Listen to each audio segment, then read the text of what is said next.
సాయమ్మకి ఇచ్చిన అందరూ బాగున్నారా? నేను కూడా బాగున్నానురా. ఈవేళ ఏంటంటే పనసపొట్టు పంపించింది మా మేనగోళ్ళ గారు. ఎవరో ఇచ్చారంట, పంపించింది. దాంట్లో క్యాబేజీ వేసి పనసపొట్టు ఫ్రై మీకు చేసి చూపిద్దామని చెప్పి. ఇది ఆల్రెడీ వండుతున్నారు, 2-3 సార్లు తిన్నాను, చాలా బాగుంటుంది. ఇంట్లో ఉంటే ట్రై చేసుకోండి. ఎందుకంటే ఇప్పుడు వేసవకాలంలో మనం పనసపొట్టు దొరుకుద్ది, ఎవరన్నా అంతంతా గిఫ్ట్ ఇస్తారు మనకి. ఎందుకంటే మాకు ఇక్కడ రైతుల మాలని చేలో ఎక్కడన్నా పండింది అనుకో, ముక్కలు ఇస్తారు, పొట్టు కొట్టించి కొంచెం కొంచెం ఇస్తారు. ఏమ్మా, 1/4 కిలో అమ్మ. ఇదిగో పనసపొట్టు బాయిల్ చేసేసుకోండి.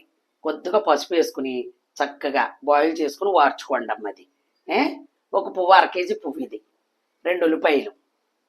ఇది బాయిల్ చేయక్కర్లేదమ్మా, ఇది బాయిల్ అయిపోద్ది. ఇది బాయిల్ చేసుకోవాలి, లేకపోతే పుల్లలాగా ఉంటుంది. ఓకేనమ్మా. ఇదిగో మనం ఇందులో వేసుకుని మీకు చూపిస్తాను. ఇదిగో 4 పెసరొడియాలు వేసానమ్మా, 7 శనగగుళ్ళు వేసాను, కొద్దిగా జీడిపప్పు వేస్తానులే. ఏమ్మా, ఇదిగో పసుపు, 2 ఉల్లిపాయలు, 4 పచ్చిమిరపకాయలు, 4 అల్లం ముక్కలు సన్నగా తరుక్కోండి, చక్కగా ఉంటుంది. కరివేపాకు, శనగపప్పు, మినపప్పు, ఆవాలు, జీలకర్ర, ఎండుమిరపకాయ. ఓకేనా బంగారం? సూపర్ ఉంటుంది. ఈ 2 కాంబినేషను చూసుకోండి, చాలా రుచిగా ఉంటుంది. పచ్చాకంగా పనసపొట్టు తిన్నోళ్ళు, పచ్చాకంగా క్యాబేజీ తిన్నోళ్ళు 2 కామెంట్గా పెట్టచ్చు మాట.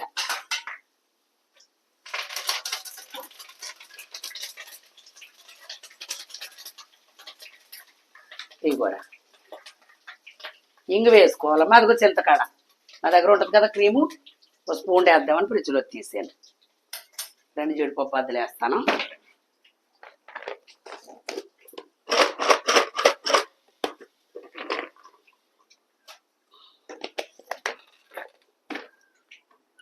ఈ సమ్మర్లో కంపల్సరీ తినాలి.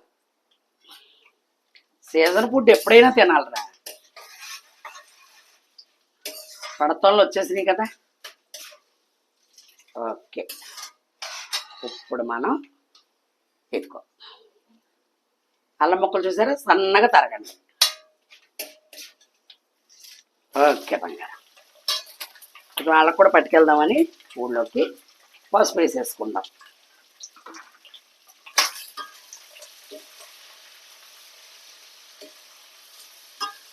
ఇది ఫంక్షన్లో కూడా వేస్తున్నారమ్మా.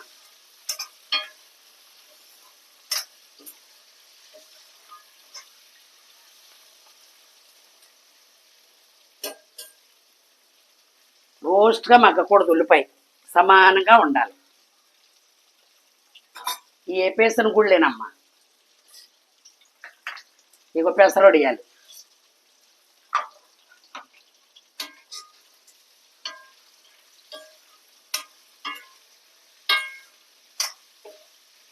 దీంట్లో కాంపిటీషన్ ఇంకో కూర ఏదన్నా ఉంటే ఇది ఇలాగ 20 మందికి వేసుకోవచ్చు బంతిలో.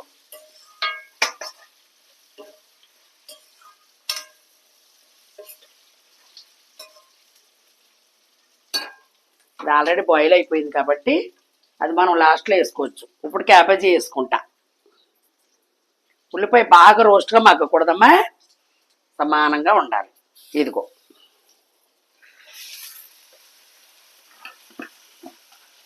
కోసేసుకున్నాక సాల్ట్ వేసుకుని ఒక 1/4 గంట ఉంచుకోండి.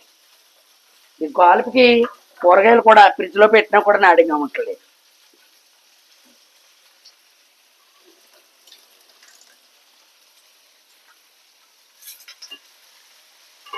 మగ్గిపోతే ఇంత ఉండదురా.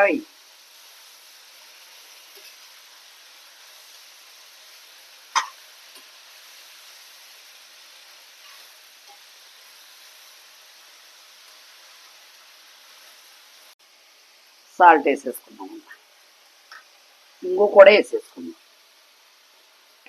ఇంగు కంపల్సరీ ఉండాలి. చూసారా, మగ్గిపోతే ఇంత ఉండదు. మగ్గి వరకు ఐలో పెట్టుకోండి. వేసవకాలం తొందరగా చేసేసుకోవాలి వంటలో. ఎంత ఉన్నా కిచెన్ రూమ్లో ఉండలేకపోతున్నాం, ఆవిరి. ఓకేనమ్మా, ఇదిగో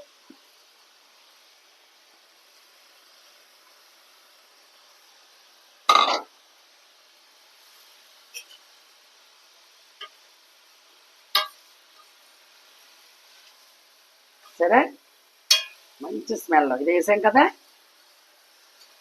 ఇంగి వేసాం కదరా, అది ప్రయాణంలో బాగుంటుందమ్మా ఎక్కడికన్నా వెళ్ళినప్పుడు.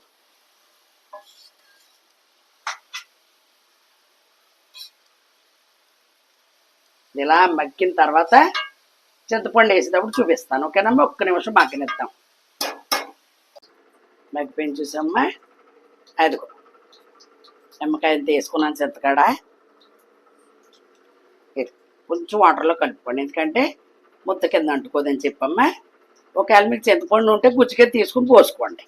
నాకు గ్రేవీ మూల అన్నాయి. ఇదిగోరా,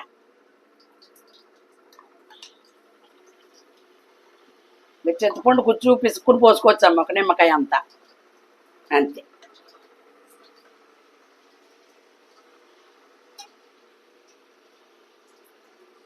కాలుతుంది చెయ్య. అదిగోరా, చూస్తారు ఎలా మగ్గిపోయిందో. ఇది 2 రోజులున్నా పాడవదమ్మా, చింతకాడ వేస్తున్నాం కదా.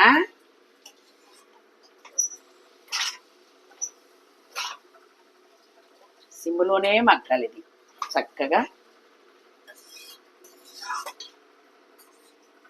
అల్లం ముక్కలు వేసేమో మంచి ఫ్లేవర్, మంచిగా వస్తుంది స్మెల్.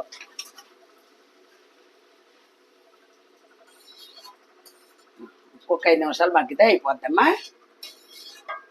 ఇప్పుడే చూసుకోండి ఉప్పు పులుపు అన్నీ.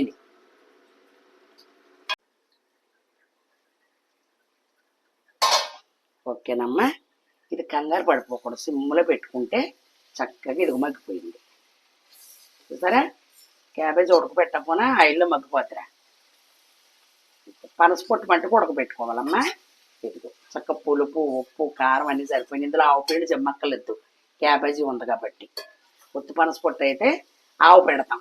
ఆవు పెట్టలేదు ఆంటీ అని కామెంట్లో పెట్టకండి, ఇందులో ఆవు అవసరం లేదు. ఓకే బంగారం, అది అసలు ఇప్పుడు వేసవకాలం కదా, అది ఇది వేడి ఎక్కువ అయిపోద్దమ్మా, అందుకని ఇదిగో అంతే మగ్గిపోయింది. ఓకే బంగారం, చక్కగా చూడండి, చేసుకోండి, బాగుంటుంది. ఎవరైనా ఇచ్చినా కూడా పాడు చేయకుండా ఫ్రిడ్జ్లో పెట్టుకోండి. డ్రీప్లో పెట్టుకుంటే అన్నాలైనా ఉంటుందమ్మా, మన తాయితీగా కూడా వండుకోవచ్చు. ఓకేనమ్మా, అందంగా లైక్ చేయండి, షేర్ చేయండి, సబ్స్క్రైబ్ చేసుకుని చక్కగా వీడియోలు చూసి మంచిగా స్పందించి మంచి రెసిపీతో మీ సాయమ్మ మీ ముందుకు వస్తుంది. Bye bye.